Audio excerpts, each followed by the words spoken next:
Ooh, all right. How are we doing, everybody? How is it going? This is, of course, your boy Bernie here on the charge. And let me just pause the music right quick. Again, I do apologize for probably going to be one of the most lackluster streams. Not to be a negative Nancy or anything, but I'm going to let you know right now, I am just feeling okay right now. Just kind of, I don't know if it's the allergy count or what's going on, but anyway, we're here. We're here to watch or actually look at some NCAA basketball, kind of look at the upsets and also kind of look at, kind of the bracket behind me and really look at who I think is going to be the winner and loser of this NCAA bracket.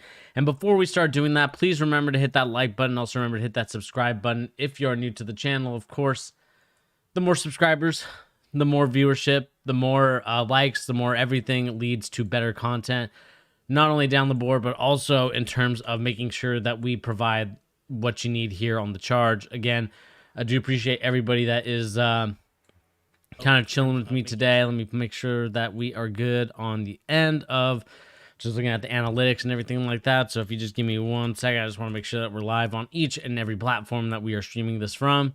In terms of making sure that we make sure that we're on mute on this end and make sure that we're live on Twitch. Again, Twitch, The Charge Podcast is the name of the channel.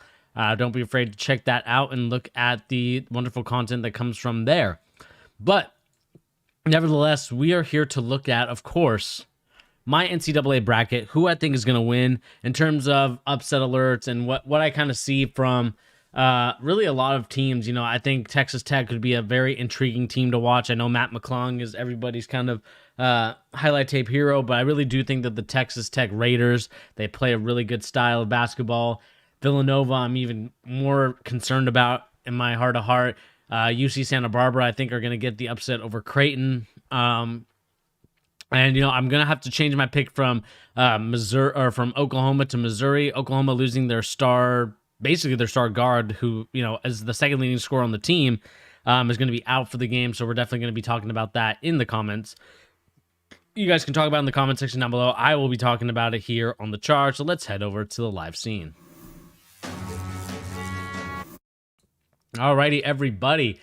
Let me get the YouTube link up really quick and just make sure that we have what we need in terms of teams that we're going to be looking at that could potentially be some upset alerts. But nevertheless, let us start off with, of course, Missouri versus Oklahoma. Now, this one to me is a more intriguing matchup. Obviously, I think the reason why I'm shifting more towards Missouri is, like I said, the star guard is hurt. Well, not hurt, excuse me, dealing with COVID. So that's definitely going to be a huge factor as to why that stuff's not going to happen.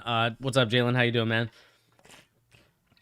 And so we're definitely going to see a little bit of an upset alert here. You know, when we look at the kind of rankings and looking at all the situation at hand, you know, Missouri 4-2 against top 25, Oklahoma 5-7.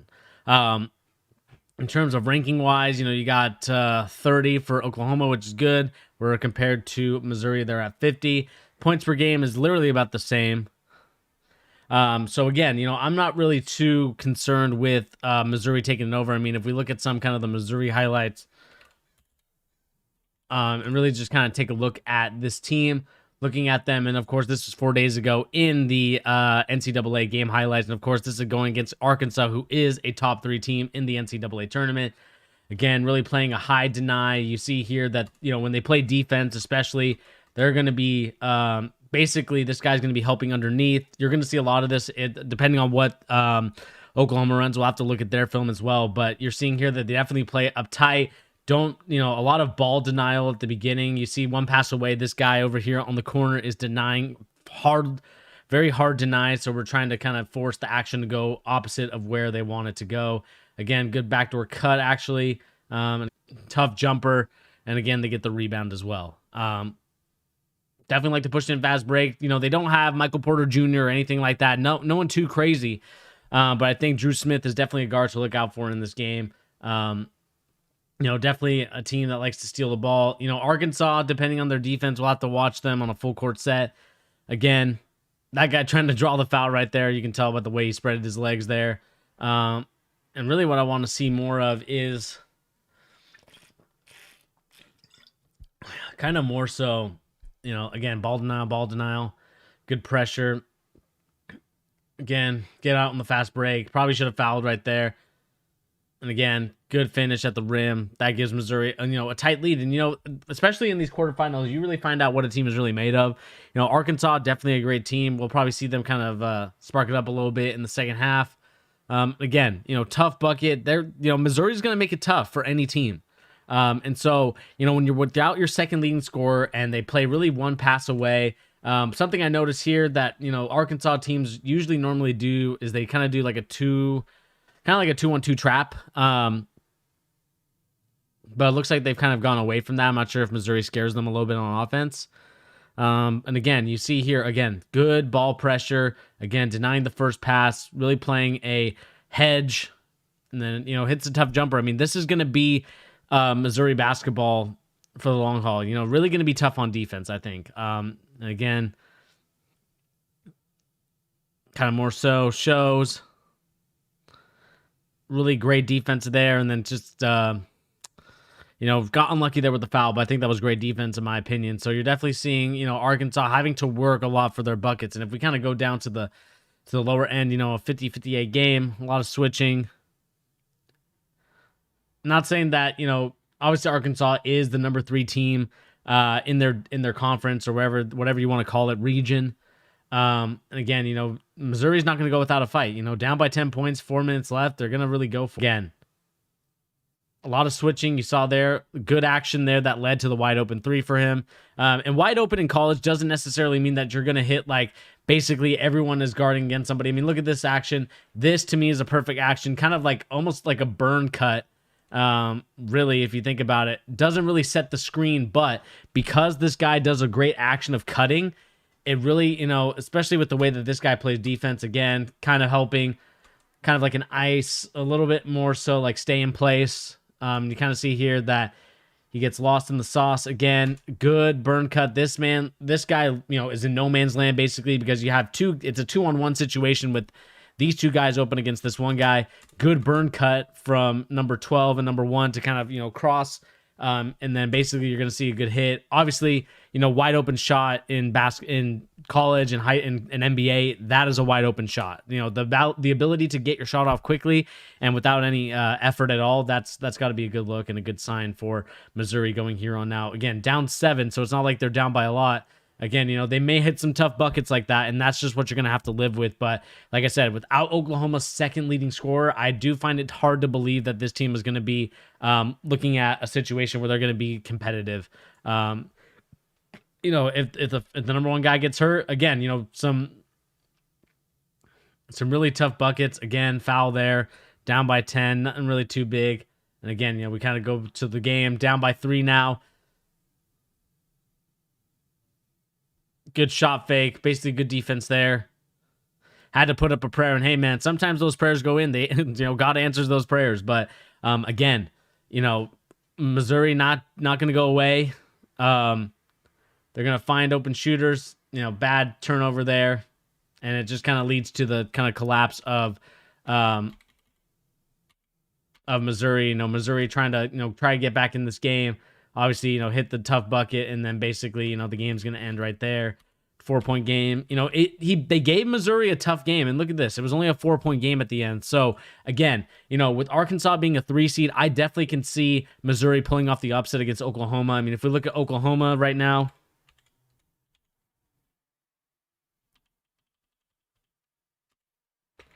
and look at their basketball and just kind of look at what they've been doing. I mean, they played the Jayhawks 5 days ago. We're going to really look at kind of the highlights for this team. Thank you to Matthew Lowe's for the highlights.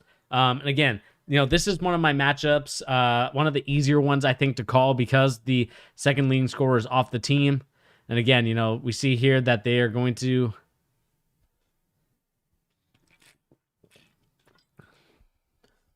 play a really tough man. Again, doesn't look like Oklahoma denies the first pass at all. And again, we're going to really more so look at their offense. And again, without their second leading scorer, it's going to be a tough ask for Oklahoma to kind of win the game. Again, kind of like a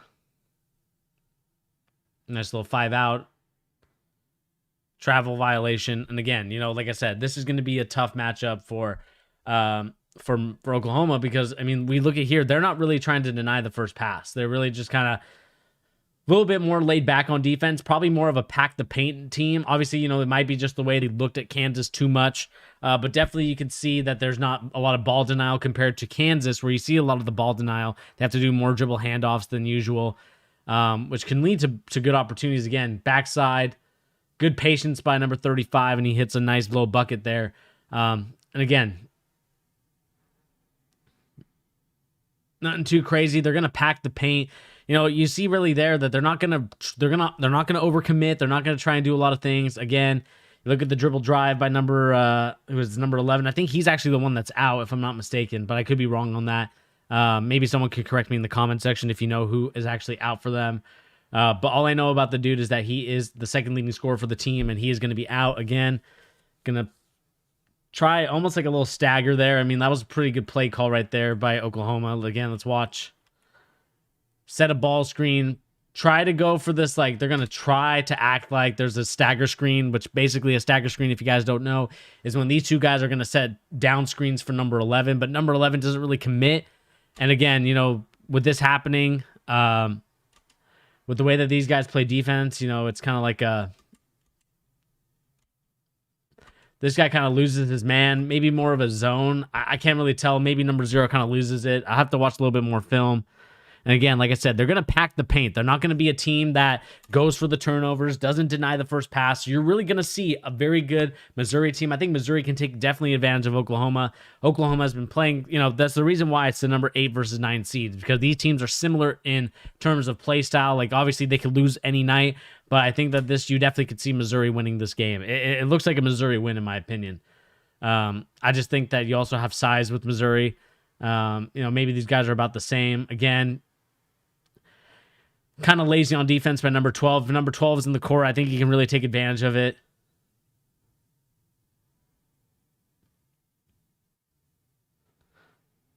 Again, you know, you're going to have the big fellas kind of do an ice there, not really give up anything, try to force them or deter them away.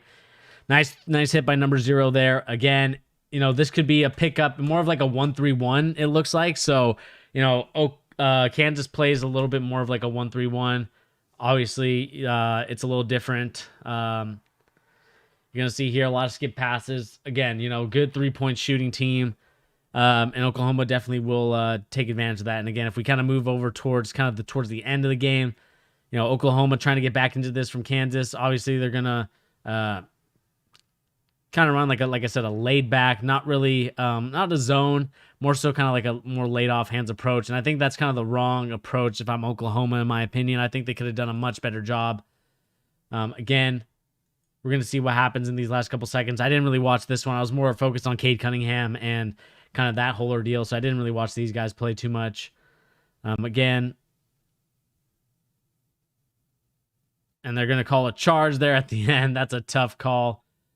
Oh, that's kind of a cringy one in my opinion. I mean, you see kind of here, completely changes the direction of where his body's going. I think that's got to be, you got to call that a block in my opinion. Reeves, it is what it is. But again, that's crucial in this sort of game. Again, you're going to see here, taking a hard screen, gets the steal. Yeah, we're going to watch here. Ooh, that kind of looked like a... Got to hit those. Got to make it a three-point game there. Again, looks like they're going to switch a lot of the ball screens. I don't know if it's because it's number 0 and number 44, you know, kind of more of the big perimeter guys or more of the front court guys in terms of those are the big fellas. So maybe it's more of a switch. More of like a switch and go back, as you could tell there. You know, number 12 has to kind of recover, make sure that number 44 doesn't get a wide open bucket. Again, they're probably, you know, denying the screen. They're going to call a foul there on the floor. And again, you know, this is where I think, you know, I think Kansas kind of gets away with the game, and then, you know, you kind of call it. It is what it is at the same time, you know.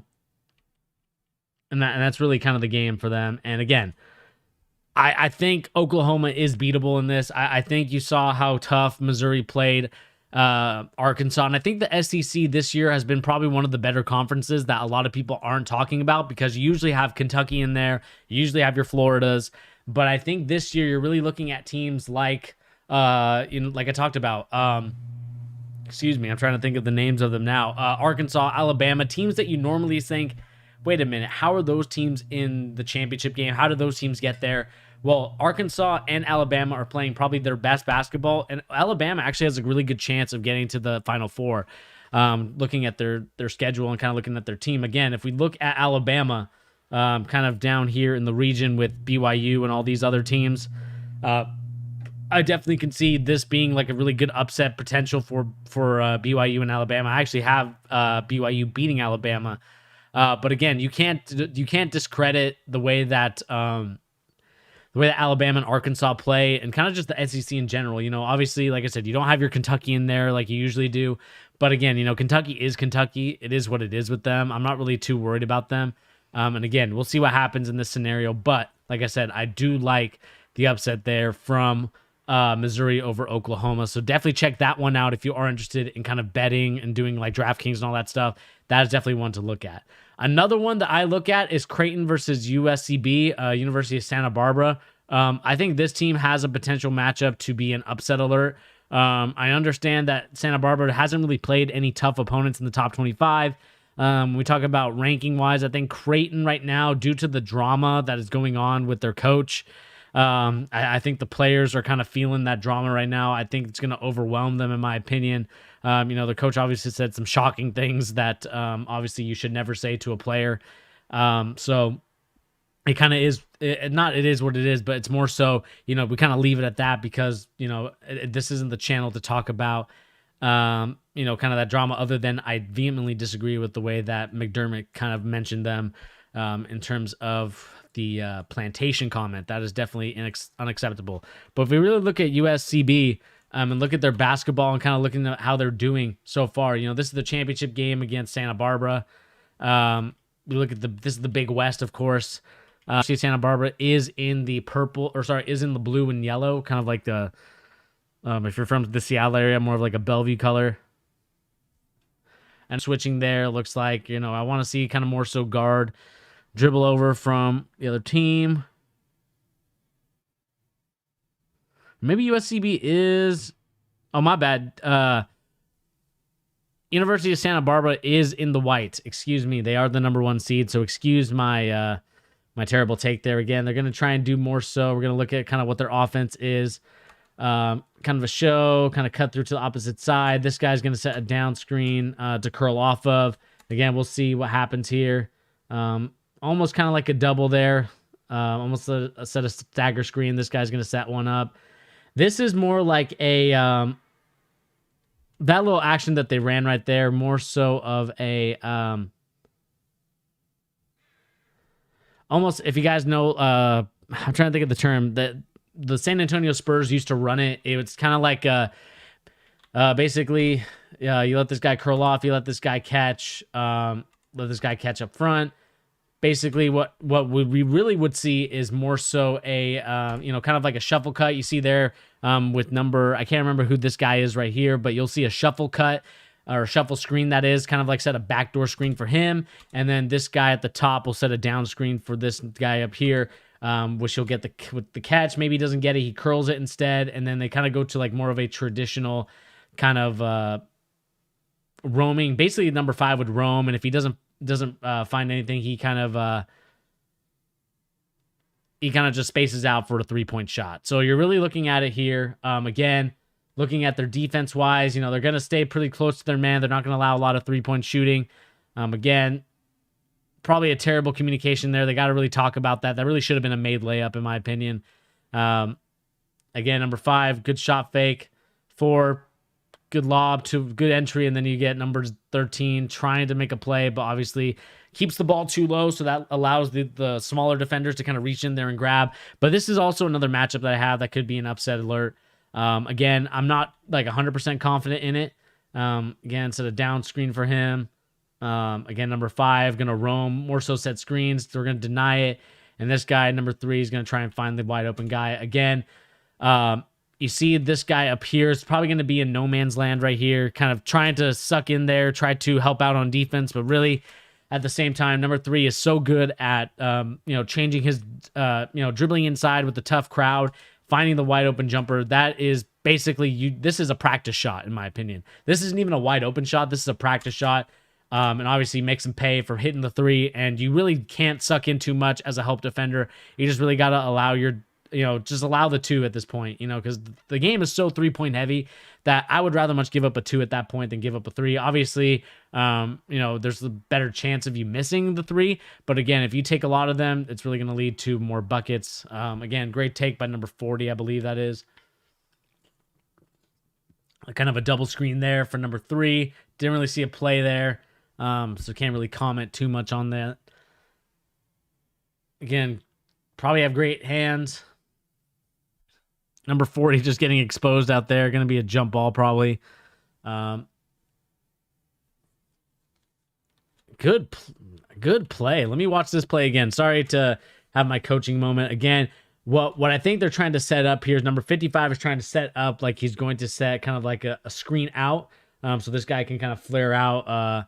But instead, we get a nice little number kind of 1 jamming it, trying to act like he's going to number 1, like he's going to act like he is going to kind of take that screen, but instead he screens his man, or he screens I believe that's number 40 again, screening his guy, where number 1 is then going to take the cut. Looks like both of these guys kind of get caught on this guy, number 1, and then this guy's wide open for a nice layup. Great play design by the coach right there. Again, more so down screen. He's either going to curl it. Again, cut. You see there, denies the cut there. Again, great talk. You see here, he's going to cut down. This guy basically going to reject the screen, and then kind of almost set a screen for him. Again, set one there.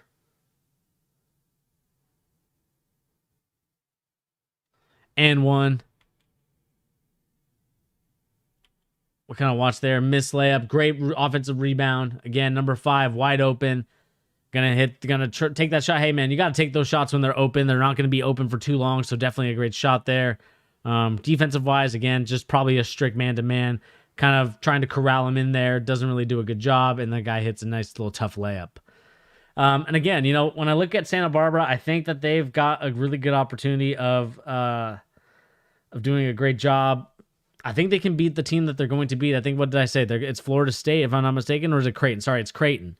I think Creighton's a good team, but again, I'm not really convinced with Creighton and the drama there that it's going to, be a good matchup for them. And I think they're, we'll see if the players, kind of accept the man's apology, and, try and play really well. So we're going to, kind of watch a little bit more, a film of this team, and then we'll kind of move on to Creighton in the moment.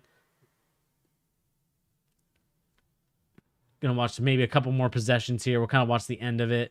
And again, you see Santa Barbara doing a great job. They're going to trap initially, but then they're going to try and lay off. Depends on who they play, right? Obviously, plans are subject to change. The NCAA is no different. Again, probably this is more of a stall offense. Try and get this game over with. Again, run the shot clock all the way down. Get some open shots. Great layup, and then you just kind of see UC Irvine just kind of give up, and Santa Barbara is going to move on to the next round, and win the championship and punch their ticket into the Big West Championship.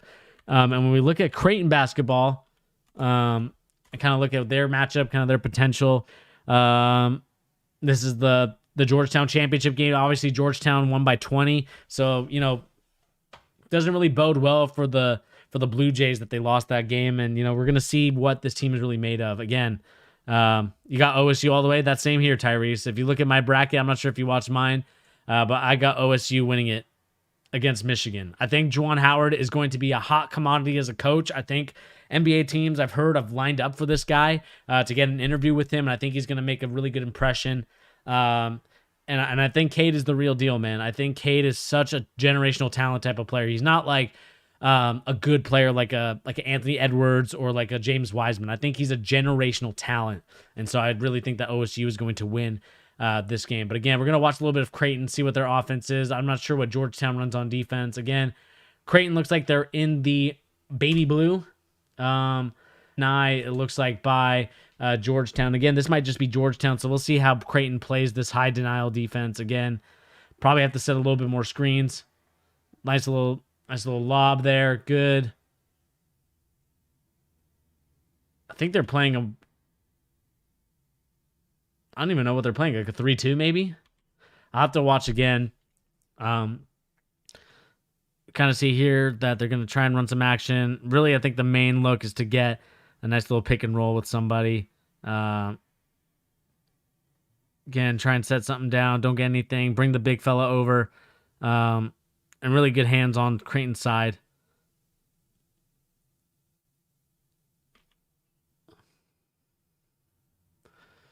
Oh, good cut.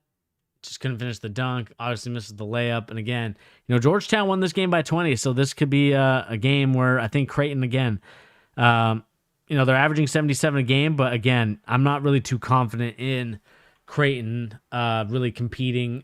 And I think the controversy is still going to surround them. Again, this looks like it's more so of a looks like it's man-to-man. So it's not, I don't think it's anything crazy. Good jump shot, good little mid-range pull-up. Again, we're going to see like a kind of a blowout. We're going to see like a change for defense. I mean, again, look at this play here.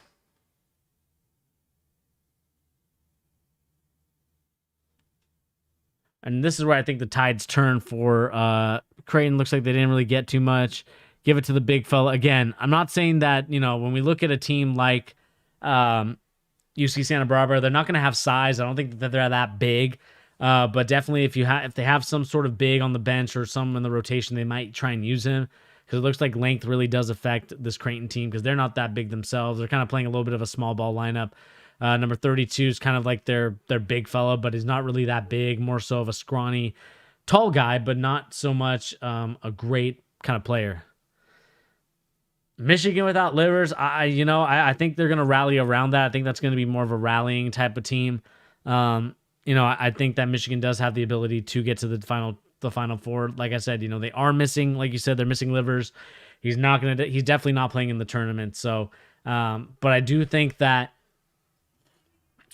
when I look at Michigan's team, really more so, I mean, they're playing LSU, not really too, and this is how it's going to shape up, Jalen. I really don't think that Michigan's going to have that tough of a road, in my opinion. You're obviously going to play either Michigan. I can't remember which team this is. Texas Southern or whatever those teams are. They're obviously going to win that one, in my opinion. I think Michigan does beat LSU. I know that LSU is kind of an intriguing matchup, but I still think that even without Livers, they can beat that team. And I do think that Georgetown goes on a little bit of a run until they run into Michigan. And I think this is where Michigan kind of takes advantage of Georgetown. Obviously, a little bit inexperienced. I think Patrick Ewing is going to kind of falter a little bit in this scenario. And then you have Michigan and BYU, and obviously have Michigan in this scenario. I just think that they shoot 40% from three. They do a really good job. They're 6-3 against top 25. BYU, not so much, but more so than anything, I think defensively they're a good team. The BPI ranking, they're 6th overall. So I think that you really have to look at Michigan and say that they are, they probably got one of the easier roads, in my opinion, if everything shapes out the way that I think it's going to. You got UConn, against Alabama, and then Alabama moves on and BYU moves on, and then you're going to get BYU and Alabama. I think BYU wins this one. BYU versus Michigan, I think Michigan's just too big, and I think that they're going to win against BYU. BYU is going to have to shoot the lights out. I think they could do it for 3 games straight, but I'm not sure about, 4 or 5 to get them past the tournament. So, again, going back to the UC Santa Barbara and Creighton, it's not, this one to me is going to be kind of an even matchup. I don't think Creighton does anything too special. I don't think even Georgetown does anything. I think Patrick Ewing's why not us mentality is going to rub off on the kids. And I think you're going to see a really good player, in my opinion, come out of the Georgetown. It sucks that Mac McClung decided to switch teams to Texas Tech. I would have loved to see how he fits, but maybe, Patrick Ewing and Matt McClung didn't really see eye to eye in terms of just coaching style. Might be a preference thing. So, it is what it is at this point. Another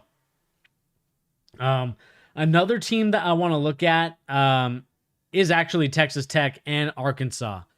We saw Arkansas a little bit, but let's really look at the Texas Tech Raiders and kind of look at what they are about, see their team, see what they run. And again, we kind of watched them versus Texas. I think this is where, if I'm not mistaken, Texas actually wins the game, in my opinion. This is a tough one. And again, Texas is a great team. We're going to watch a little bit of this Texas Tech and Texas game really quick. Matt McClung, I believe, is out there. Numbers. Santos Silva, definitely a good player. I think Matt McClung is number 0.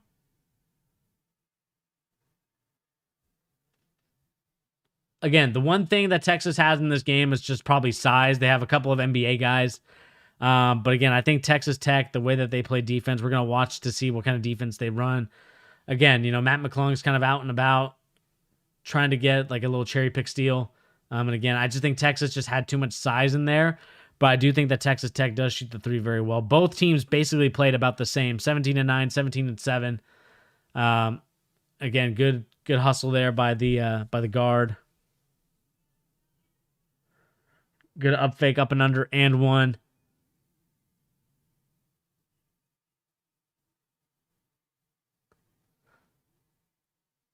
It's kind of an interesting peel off scenario there. Again, they're going to deny the first pass.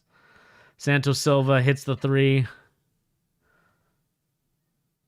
Wow, that guy had a definite body transformation right there. But again, 3 points reigns supreme, and you're really going to see a tough 3-point shooting team. Again, Matt McClung here has a good sense, in my opinion, of the game, has a good sense as a point guard, finds the open guy. Obviously, he gets blocked, but again, there's somebody there to clean it up. Dude falls for the pump fake, and we're going to see what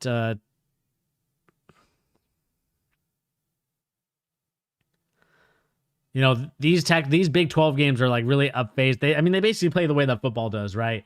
Where it's kind of like really high pace, really fast energy. You're seeing it.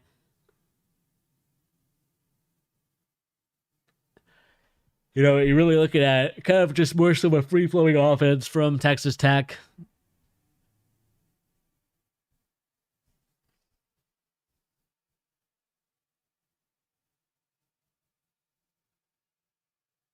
Wow. Good.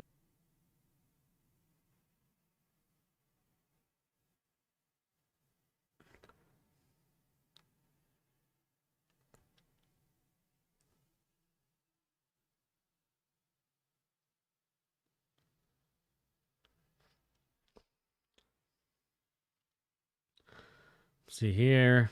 Again, good kick out. Number 1, lefty, 3-point shooter. This dude looks like a corner specialist out there with the way that he plays. Again, Santos Silva, good passing, good patience by number 10 to kind of wait for the guy to jump and then kind of go with an up and under move. Again, Texas Tech's going to do a little, it looks like they're going to do a lot of trapping. I'm not sure if that's just because they're playing Texas and they're trying to create a little bit of turnovers. It looked like it worked. That should have been a carry in my opinion, but number 2 hits it from the corner. Lefty shooters hitting corner shots. It looks like that's kind of their role in this game. And again, kind of looking at it, Matt McClung, not the best defensive player, but definitely a player that you could see changing the game and the momentum. Again, Texas is a good team. I'm not going to deny Texas is a good team, but you're seeing that Texas Tech is able to keep up with them. Obviously, if these teams were playing in a different conference, they would all like basically dominate. I think that these teams are really that good. Again, you kind of see more so free-flowing offense, more of a 4-out, 1-in. Nothing too crazy. Let number 15 finish around the rim. Could have been called an and 1. Good defense there. Really, congesting the paint, not allowing guys to finish or guys to kind of go in there and do their thing. Again, probably should have been a goaltend, but number 1, again, lefty finds the shot. This dude is gonna. They're probably one of the best teams. It's just kind of what you got here. Again, great behind the back pass. That really should have been an and 1 finish, in my opinion. Or sorry, that should have been a finish, nonetheless. But again, they're gonna deny first pass. It looks like try and set a screen. Again, it looks like it's just free flowing offense for the Texas Tech Raiders. It doesn't look like it's anything too crazy. It kind of looks a little chaotic and a little messy at times with the way that they play offense. But hey, if they can create the turnovers off the defense and kind of work on their game there, then you really got a great scenario. Again, apologize if you only saw like kind of a little bit of it. Screen was a little down, so I do apologize for that. And again, great shot by Matt McClung there.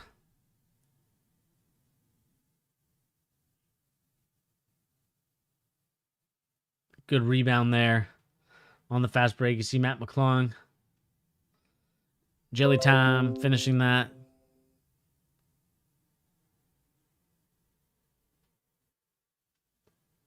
Again, good steal. I mean, this is the thing they're going to get with Texas, with the Texas Tech Raiders, is you're going to get a lot of steals. And that to me is the reason why I think Arkansas could be in a lot of trouble. I think Arkansas kind of does play a similar scenario, in my opinion. And I really do think that they're going to make a kind of a good upset against Ohio State. I think Ohio State in the Big 12. There's been a couple of good teams, obviously Michigan being one of them, but I do think that you're going to see an upset here, and I think Baylor ends up winning this thing. Baylor's just too good. And again, we'll see what happens in that scenario. The one team I want to look at before we head out of here is going to be probably BYU. I know, actually, we watched a lot of BYU. We actually watched the BYU highlights. Kind of BYU versus Gonzaga. We can watch their first game and look at what kind of was the reason as to why they won the game. Again, you see BYU having, I would say kind of more traditionally softer bigs in this scenario. I think that they... Of course, the stream is down. That's great. Give me 1 second as I kind of move on to another stream.